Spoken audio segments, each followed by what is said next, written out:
Dito isso, vamos à capa, produção. Vamos colocar na tela. Acaba de sair do forno e estará disponível amanhã para você que é nosso assinante.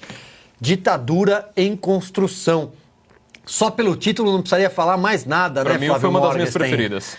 O governo Lula, em parceria com o STF e usando instrumentos como a nova lei da censura, monta dia após dia um regime de exceção no Brasil.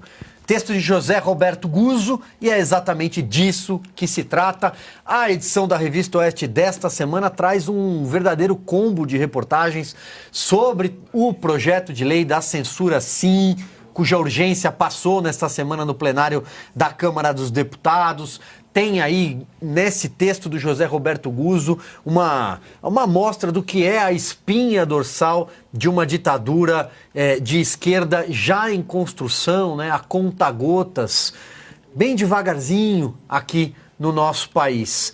Também, evidentemente, a gente fala sobre a CPMI do 8 de janeiro, vamos falar bastante aqui ao longo do programa. Tem outra CPI, tem a CPI do MST, mas, é claro, o tema mais importante é justamente a mudança de regime no Brasil. Por que não podemos afirmar isso já a essa altura? Aliás, nós já falávamos isso, não é? Nossa edição 147, é hora de TBT. Vamos mostrar a capa da edição 147, tá aí, ó. Para os nossos assinantes, basta assinar a Revista Oeste e você vai ter acesso a todo o nosso conteúdo, inclusive este artigo também do Guzzo, o melhor texto do Brasil. Mudando de regime. Essa imagem que rodou o mundo é a imagem dos presos, né? Dos presos políticos, a maioria deles, sem dúvida nenhuma, que foram embarcados em ônibus e levados para um ginásio da Polícia Federal e de lá seguiriam, né, para a Papuda e para a colmeia no caso das mulheres. E o que dizia já o texto do Guzzo naquela época, né? Estamos falando de janeiro desse ano. Está em execução um projeto que pretende manter o país sob o controle de uma coligação entre o STF e o Executivo. Começa a se formar um Brasil da obediência ao governo, sem povo na rua e sem oposição de verdade. Já avisávamos lá atrás. Por isso que esse quadro que a gente traz aqui semanalmente é um TBT, né? Nesse caso, um triste TBT, mas que está em curso e que andou mais um pouquinho com esse PL, projeto de lei da censura. Não é mesmo, Cris? Sabe o que você estava falando aí, Silvio, quando você apresentou a capa dessa semana? E eu pensando, na verdade, essa ditadura em construção já está em construção há mais de 100 dias. Porque a data exata do início dessa construção, do primeiro tijolinho, foi 9 de janeiro, quando 1.500 pessoas foram presas à revelia da lei, de forma extremamente autoritária. Aliás, foram enganadas pela Polícia do Exército, que sabe-se lá como e por que foi coagida a fazer isso com 1.500 pessoas que estavam pacificamente se manifestando em frente ao quartel. Já fazia 2 meses que isso acontecia. Por que naquele dia?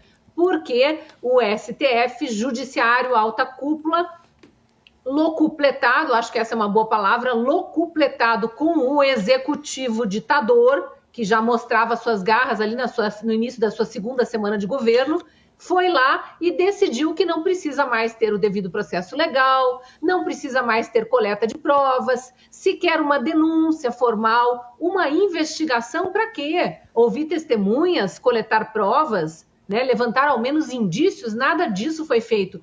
E a gente precisa lembrar que há pouco mais de um ano e meio, acho que por aí, foi solto um preso famoso, muito famoso no país, a título de devido processo legal, precisa ter transcorrido por completo, né? O trânsito em julgado, que eles chamam, né? Não tinha ido para a terceira instância. A pessoa só pode ser presa depois de ter recorrido até, a Fabi pode falar melhor sobre isso, até o último ponto da Constituição lá, e os bons advogados, aqueles pagos com milhões, desviados dos cofres públicos, esses dão um jeito de ficar ali impetrando 300 e não sei quantos recursos para nunca acabar o tal do trânsito em julgado. Então, o que aconteceu? Essas pessoas foram presas numa lapada só, foram colocadas dentro de ônibus, levados para esse galpão. Eu lembro da Fabi nominando como galpão da democracia, né, Fabi? Mas é eufemismo, obviamente, né?